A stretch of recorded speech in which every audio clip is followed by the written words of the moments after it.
tentang yang hilang dan terbuang, tentang harapan bagi mereka yang menahan lapar, tentang kerusakan dan kita nyaris tak pernah menyadarinya. Apakah masyarakat menyadari ya bahwa sampah makanan itu bisa berasal dari bagaimana kita memilih makanan, ya, bagaimana kita menyimpan makanan dan bagaimana kita mengkonsumsi makanan itu sendiri.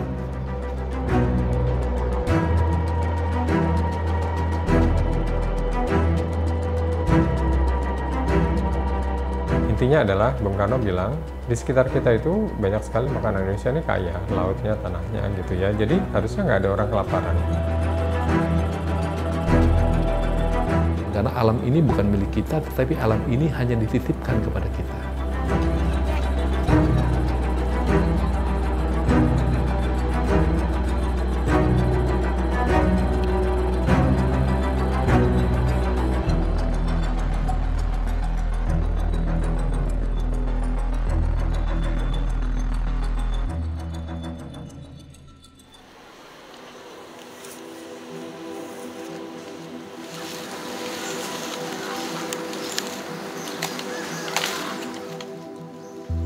Sampah jenis makanan menjadi penyumbang sampah terbanyak di Indonesia.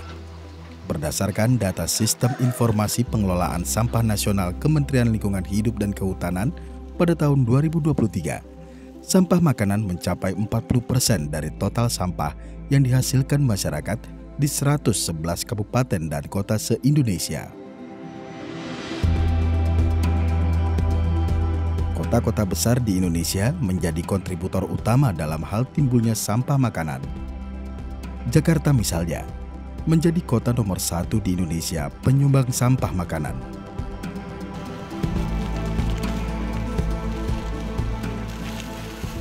Ya, memang benar secara data pernah dilakukan studi ya tentang komposisi sampah. Sampah yang masuk itu komposisinya adalah hampir setengahnya. Persisnya 49% itu merupakan sampah mudah terurai. Mudah terurai di sini termasuk adalah makanan, sisa makanan ya. Terus ada juga daun, ada juga rumput dan lain sebagainya, termasuk kulit-kulit buah dan lain sebagainya. Itu di luar kayu dan bambu dan batok kelapa itu 49%. Nah, tentu saja dari karakteristik terbesar itu terbesar pertama. Terbesar kedua plastik dengan 26%.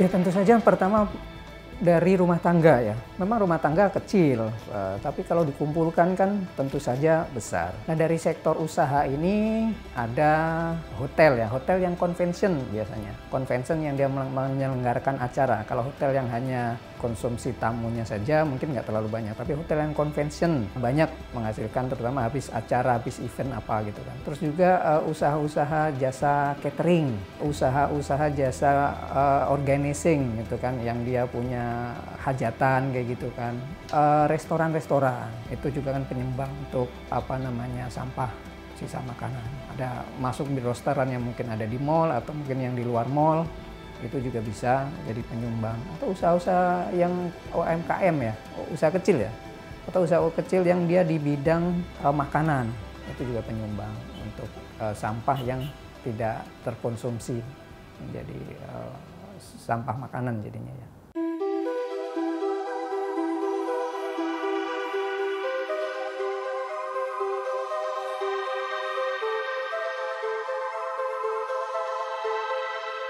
Sebagai negara yang menyepakati agenda pembangunan global, Indonesia berkomitmen untuk mengimplementasikan tujuan pembangunan berkelanjutan atau SDGs. Salah satunya adalah produksi dan konsumsi yang bertanggung jawab. Namun, laporan United Nations Environment Program yang berjudul Food Waste Index 2021 mencatat Indonesia menempati posisi keempat terbesar setelah Tiongkok, India, dan Nigeria sebagai negara penyumbang sampah makanan terbanyak. Ya, sangat disayangkan, tentu kita tidak bisa berbangga terhadap hal itu. Dan ini populasi tentu memberi tantangan. Tapi yang lebih berperan adalah, pertama adalah kesadaran ya, atau pemahaman seluruh pihak yang berperan di dalam pengadaan makanan tersebut ya.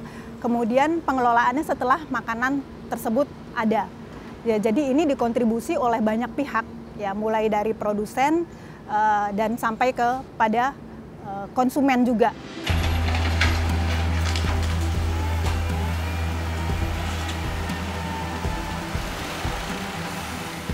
Jakarta ini adalah penyumbang sampah makanan terbanyak di Indonesia. Tentu saja populasi juga berkontribusi, memberikan tantangan tersendiri ya terhadap adanya sampah makanan ini.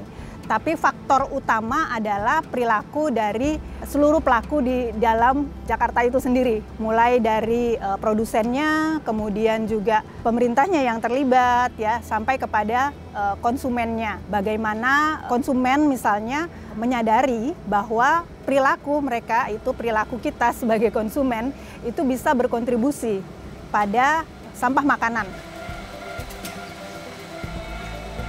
Nah, ini faktor yang jauh lebih berpengaruh ya. Saya rasa sih tentu populasi memberikan tantangan tersendiri ya, tapi perilaku kemudian kesadaran, pemahaman itu jauh lebih berkontribusi.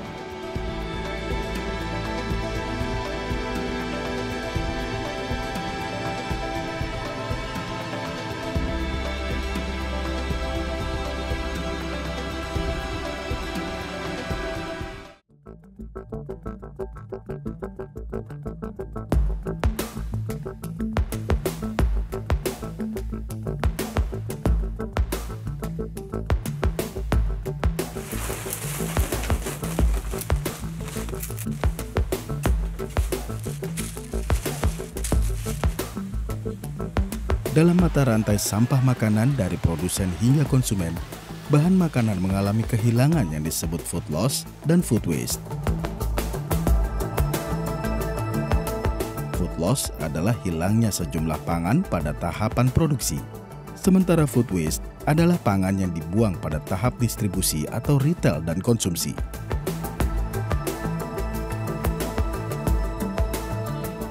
Dari hasil kajian Low Carbon Development Indonesia, food loss dan food waste selama 20 tahun berada di rentang 23 juta ton sampai 48 juta ton per tahun.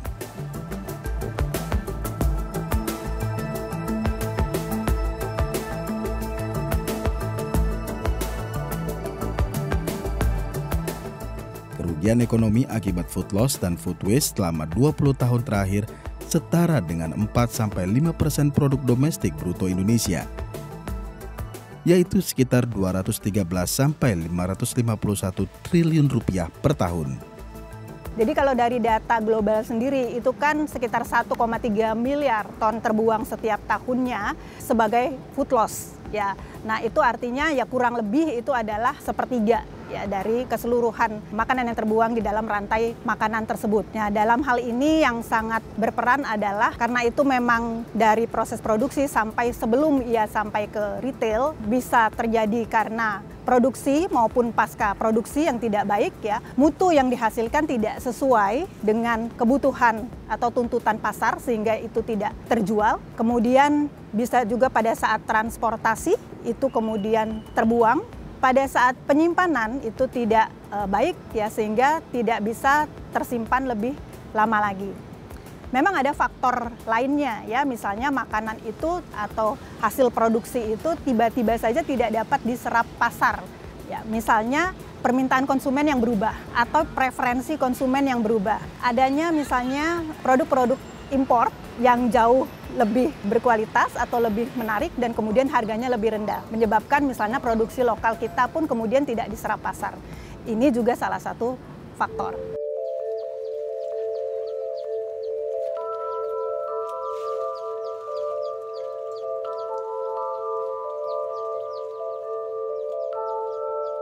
Tingginya angka food loss dan food waste yang memicu kerugian ekonomi menjadi hal miris ketika masih banyak masyarakat yang membutuhkan akses terhadap pangan.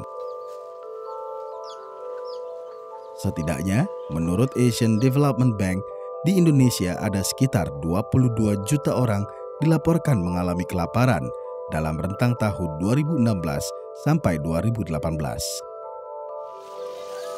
Sementara itu, data Bappenas pada tahun 2021 menunjukkan kerugian yang ditimbulkan setidaknya cukup untuk memberi makanan sekitar 125 juta orang yang hidup dalam angka kemiskinan.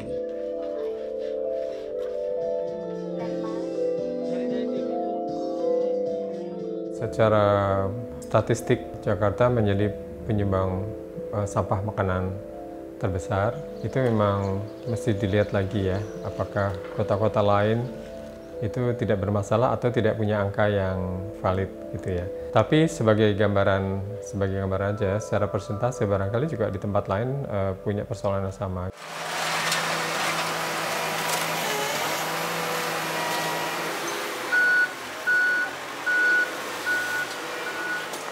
Ya pasti miris kalau kita tahu bahwa sampah makanan itu artinya memutus kesempatan orang lain, terutama yang rentan, untuk mendapatkan makanan.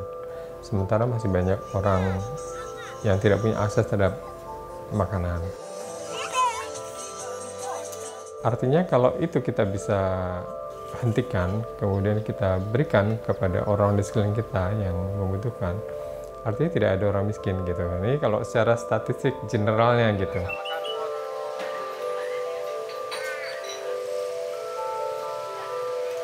Persoalannya adalah kita tidak lagi punya hubungan dengan makanan kan. Kalau dulu kan kita tahu bahwa padi yang kita makan atau beras yang kita makan itu berasal dari sekitar kita gitu. Sehingga kita kenal petaninya, kenal kondisinya, sehingga ada hubungan. Kalau saya tidak habiskan, maka kasihan petani. Tapi kalau sekarang kan enggak. Semuanya industri, kita tidak kenal makanan kita itu dari mana. Sehingga nothing tulus. Nggak ada beban ketika kita punya uang kok gitu.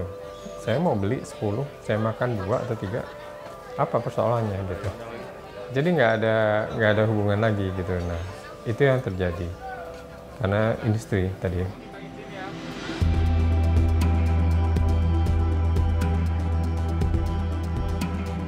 Sampah makanan yang tidak dikelola dengan baik dan benar tak hanya menimbulkan ancaman ekologi semata, melainkan menghasilkan gas metana yang turut berkontribusi terhadap pemanasan global dan perubahan iklim.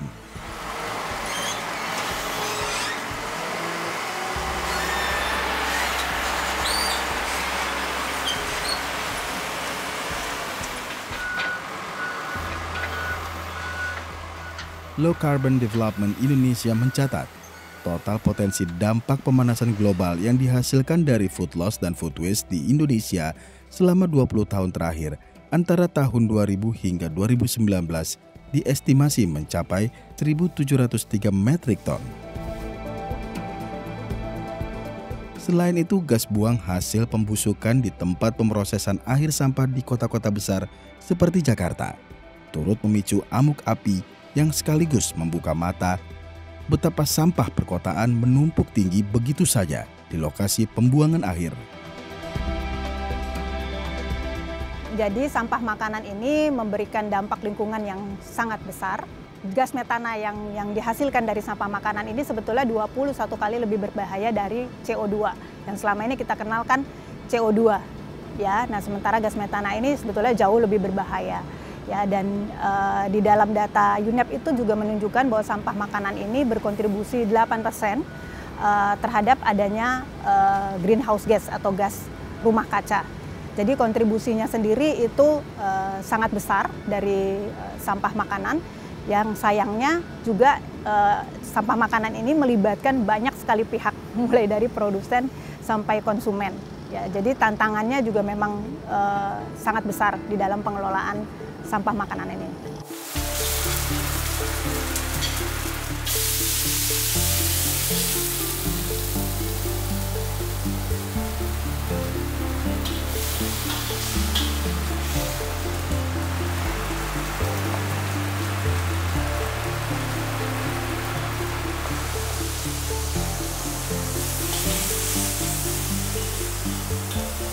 Di generasi baru Dapur Indonesia, kami bekerja sama, berkolaborasi dengan banyak chef ya untuk memberikan kesadaran dan pemahaman dulu ya bahwa apa yang mereka lakukan di dapur itu bisa berkontribusi, ya, bisa berpartisipasi terhadap pengurangan emisi gas rumah kaca.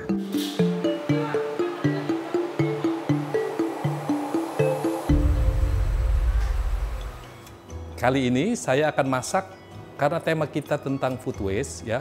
Jadi nanti bahan-bahan makanan yang saya gunakan adalah sisa-sisa bahan makanan yang sudah saya simpan. Tetapi saya bisa olah lagi menjadi satu makanan baru yang pasti enak dan pantas untuk disajikan. Baik, bahan-bahannya ini ada sisa-sisa sayuran ya. Ini ada wortel, ada kentang, ada kol, ada sawi, ada jagung ya. Ini nanti saya olah akan saya olah menjadi sup. Dan untuk yang ini, yang kedua adalah lihat ini ada sisa-sisa beberapa jenis sayuran, ada sisa tahu ya. Nanti akan saya tumis dengan bawang merah, bawang putih dan sedikit cabai dan saya nanti menjadikan satu bisa menjadi pendamping makanan pokok. Hiasan juga harus kita perhatikan. Ketika kita membuat hiasan di sini, sebaiknya hiasan itu yang bisa kita makan. Jadi bukan hiasannya nanti selesai itu kita taruh ini malah dibuang. Nah itu berarti juga kita perlu memperhatikan garnish dari makanan kita itu juga tidak menyebabkan food waste. Kita juga harus memperhatikan sampah yang kita buang. Jadi saya biasa memisahkan antara sampah organik dan non-organik. Karena sebetulnya tidak semua bahan makanan itu kita bisa olah untuk jadi makanan. Jadi beberapa bagian dari makanan itu akan menjadi sampah, makanya kita pisahkan. Nah, sampah ini kita bisa olah lagi menjadi kompos, sedangkan seperti sampah kering ini bisa nanti di-recycle ulang.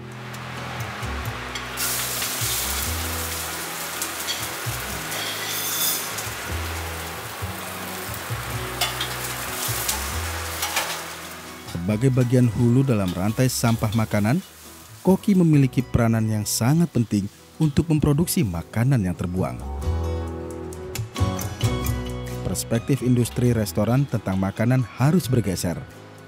Makanan tak hanya dianggap sebagai produk semata.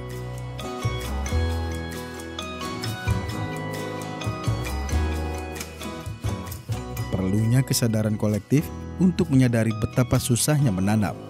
Seberapa panjangnya perjalanan mulai dari pembibitan hingga produk disajikan di atas meja. Jadi cara pandang kita tentang food waste, terutama di Jakarta ya sebagai kota metropolitan dan sampai saat ini sebagai tempat pusat pemerintahan, boleh dikatakan itu bukan dari tanggung jawab perorangan. Jadi tanggung jawab kita bersama. Mulai dari presiden makanan ya, orang yang mengolah makanan, siapa yang memakan makanan itu, dan sampai kita bicara sampai di hilir tentang pembuangan sampah. Nah itu bukan sesuatu yang saya katakan mudah, tetapi bisa dilakukan, tetapi perlu keseriusan, perlu kerjasama semua pihak, bagaimana kita fokus mengurangi food waste dengan mengkonsumsi makanan sesuai dengan kebutuhan kita, terus mengolah makanan lokal, dan bagaimana kita menyimpan makanan supaya awet. Jadi safe itu justru yang boleh dikatakan sangat berpengaruh tentang food waste. Berpengaruh mulai dari penggunaan, pemilihan, cara memasak, dan juga mengedukasi.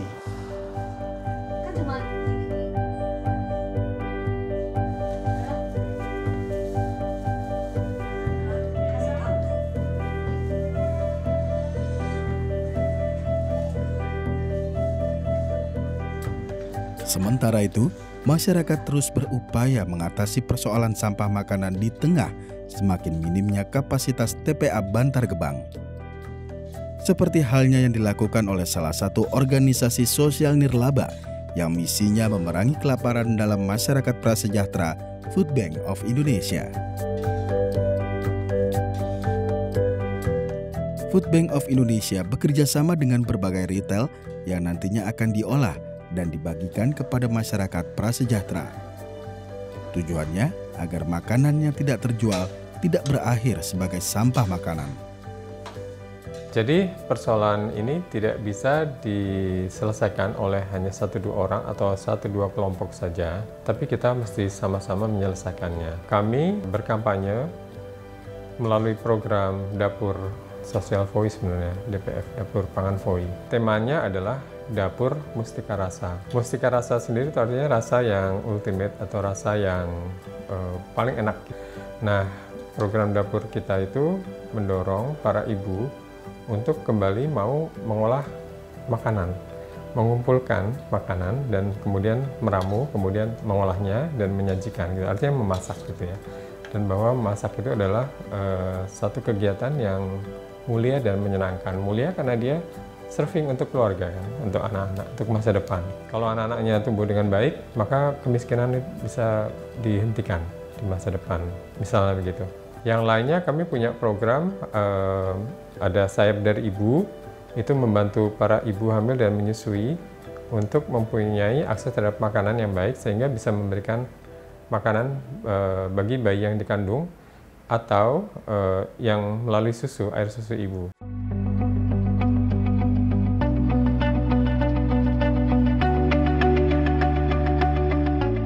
Kami sudah berjalan 6 tahun dengan Super Indo. Itu bahan makanan kering disumbangkan kepada kami, kemudian kami pilah-pilah, kemudian kita pakai untuk disalurkan melalui programnya tadi. Gitu, sehingga anak-anak, ibu hamil, ibu menyusui, kemudian anak-anak itu terbantu, anak-anak di sekolah dengan makanan tambahan. Seringkali kita mendapatkan misalnya kayak spaghetti, kacang tanah, kacang hijau, kadang ada minyak goreng, kadang ada tepung, gitu, itu yang diberikan.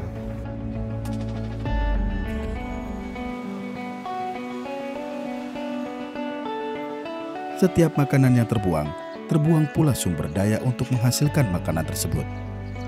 Dalam skala kualitatif, berarti juga hilangnya keadilan akses pangan bagi masyarakat rentan.